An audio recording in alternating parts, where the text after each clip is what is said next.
projette en un espace, en une architecture. Donc c'est un projet qui est protéiforme, qui se partage entre trois formes distinctes, à savoir des temps, des durées d'exposition, la fabrication et la réalisation d'un atelier, d'une architecture, un projet architectural, et une partition.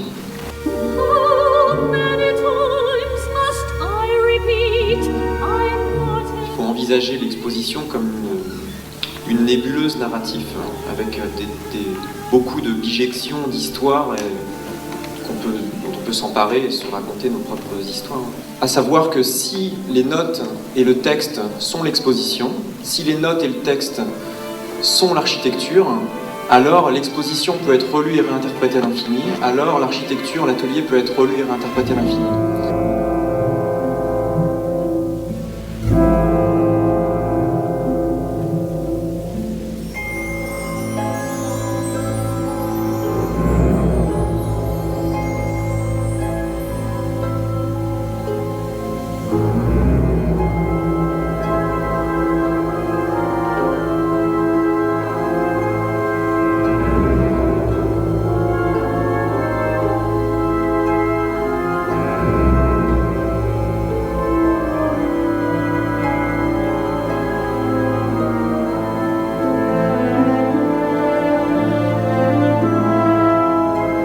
Ce à quoi on a pensé, c'est cet atelier que j'évoquais, on a décidé d'en faire un personnage du libretto. L'exposition, c'est ce personnage, ce studio, qui se pense, qui se rêve. Les œuvres qui sont présentées ici, c'est l'imaginaire de l'atelier, ce sont les images. Par exemple, le plafond lorsqu'on rentre dans l'espace, donc c'est un feu d'artifice qui a été tiré sous terre, un feu d'artifice qu'on a enterré sous terre. Ensuite, on a moulé le sol, qui devient un plafond dans l'espace d'exposition.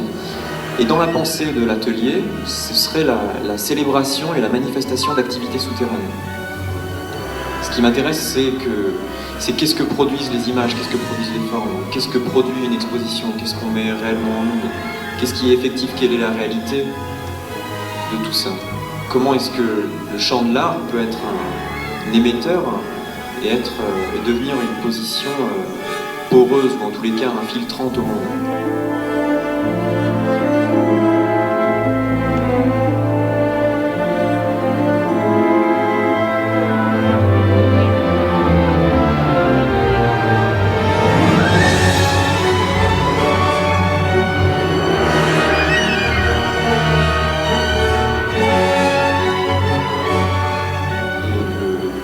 Le choix esthétique, en tous les cas formel, on voulait avoir quelque chose de très organique qui semblait se répandre dans l'exposition, parce que l'idée du sound design en temps réel dans l'exposition, c'est vraiment ça.